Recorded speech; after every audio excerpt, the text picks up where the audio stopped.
All right, lesson 1-2, algebraic expressions and models. In lesson 1-2, a couple of things we're going to be discussing is order of operations and simplifying algebraic expressions. But first of all, just as a quick reminder on evaluating powers, remember that the 2 is known as the base and 5 is known as the exponent. And the exponent tells us how many times we're going to multiply the base times itself. So in this case, since the base is 2, we're going to take 2 times itself 5 times. As you recall, 2 times 2 times 2 times 2 times 2 gives us 32. Now, a couple of things that you need to keep in mind is when the negative and where the negative ends up. If the negative ends up inside the parentheses versus outside the parentheses, then our base is the -3. So in this case, we would be taking -3 times -3 times -3 times -3. And remember, -3 times -3 times -3 gives us a positive 81, because when you take a negative times a negative, it's going to give you a positive 9. A negative times a negative gives you another positive 9. When you take a positive 9 times a positive 9, it gives you positive 81. Now, when the negative ends up outside the parentheses, what this means you're going to do 3 to the 4th and take the opposite of it. So this just means we're going to take 3 times 3 times 3 times 3. So 3 times itself 4 times, which would give us 81. But the negative means we need to take the opposite of it. So if the negative is not enclosed in parentheses, then it's going to be a negative 81. Okay, remember that on the order of operations, when we're finding the order of operations of something, remember the saying, "Please excuse my dear Aunt Sally." And each letter of that phrase, "Please excuse my dear Aunt Sally," stands for an operation in the order in which they need to be performed. So for example, the P stands for parentheses and all the other grouping symbols. The E stands for evaluating all the exponents. The M and the D go together, multiply and divide. And this is the important part that you need to make sure and do them from left to right as they appear in the problem. Add and subtract, you're going to do it from left to right. All right, so the first example. We need to evaluate -4 plus 2 times the quantity -2 plus 5 quantity squared. Now remember, the first thing we're going to do is we're going to take care of all of our parentheses. So I usually underline whatever operation I'm doing first. Everything else is going to get copied down. So -4 plus 2 parenthesis, a -2 plus 5 gives us 3, and then we're going to square it. So since everything in the parentheses is evaluated, the next step would be to take care of all of our exponents. And what we're raising 3 to the 2nd power. So I get -4 plus 2, and remember, parentheses just mean to multiply, and 3 squared gives us 9. So since we've evaluated all of the exponents, the next step is multiply and divide left to right. So the only multiply and divide we have is right here, a 2 times 9. So -4 plus 2 times 9 gives us 18. Since there's no more multiply or divide, we go to step 4, add or subtract left to right. So -4 plus 18 gives us 14.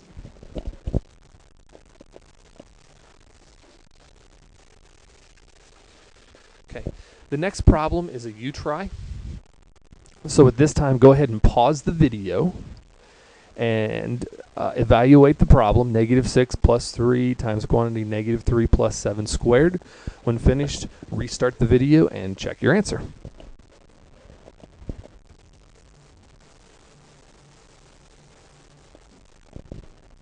Okay, your final answer should have been 42. All right. The next example says we want to evaluate -3x squared minus 5x plus 7 when x is -2. Well, before you do the order of operations, the first thing is you need to substitute. Everywhere you see an x, you're going to change it to a -2.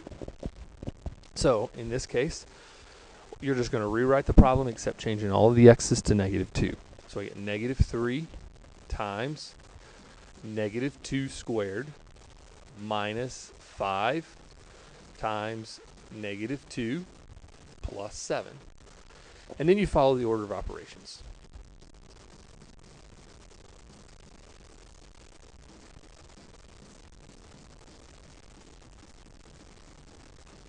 So first thing is, remember the P stands for any parentheses. So when we do the parentheses, the only thing we have is a -2 and a -2. So there's nothing inside the parentheses to do. So the next step would be to take care of all of our exponents. Now remember, since it's inside the parentheses, it's a -2 squared. So we get -3 times -2 times -2 would give us a +4 minus 5 times -2 plus 7. Remember, everything else gets copied down.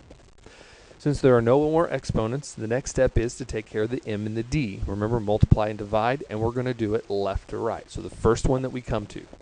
So the first one we come to is a -3 times 4.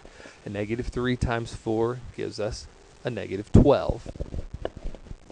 The next step would be, now remember, this sign right here means this is a -5. So a -5 times a -2 gives us a +10. And this, there's no multiply, so we're just going to add the 7 on.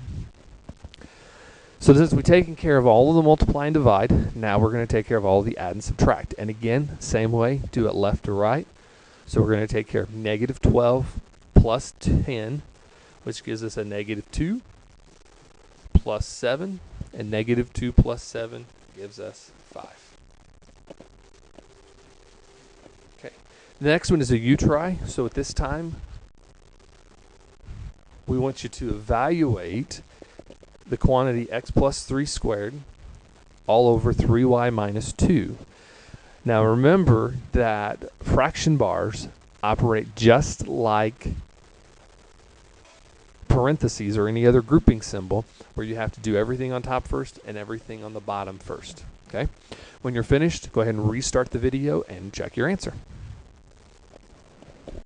All right, the answer that you should have gotten was 5/2. If you divided that out, you would have gotten 2.5. So remember, you can leave, the preference is to leave those as improper fractions.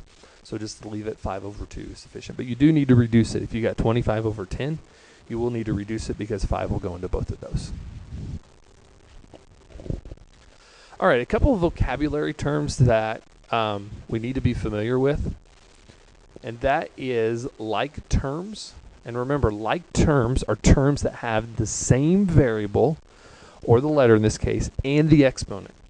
So for example, 3x and 2x would be like terms because they have the same letter or the same variable. 4x squared and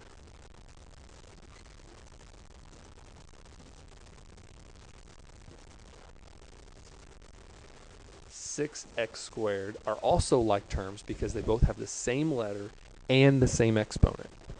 But the 3x and the 4x squared are not like terms because they have different exponents. The coefficient is the number in front of a variable. So in this case, if I had 4y, 4 would be your coefficient. And a constant is just a number. Okay? Constant is just a number. All right, so if we wanted to simplify 7x plus 4. So the first of all you do is you go through and collect your terms that are alike. Same variable, same exponent. So in this case, 7x, there are no more x's. And a constant is 4, and there are no more constants. So this would be one that would be in simplest form. Okay. All right. Next example, we want to simplify 3n squared plus n minus n squared. So the first thing is, remember, you've got to combine your like terms. So I have a 3n squared, and remember, this sign goes with this, and I have a negative n squared. So and all we do is combine only the coefficients. So I have a 3, and remember, there's a sign, not a sign there, there's an invisible 1. So a 3 and a -1 would give me 2n squared. There's no more n's, so it's just plus n. And that would be simplified. Okay. All right, so if we wanted to simplify this one with parentheses, the very first thing would be to eliminate the parentheses so we can combine our like terms. So remember the distributive property. So 2 times x would give us 2x. 2 times 1 would give us 2. Now this one, remember this negative has to go with the 3. Okay, tags along with it. So I get negative 3 times x would give me negative 3x. Negative 3 times a negative 4 would give me a plus 12. And then combine your like terms. So here I have a 2x and a negative 3x, which gives me a negative x. I can combine my constants, 2 plus 12, which would give me 14. Okay. This concludes lesson 1.2, algebraic expressions. You may work on your assignment now.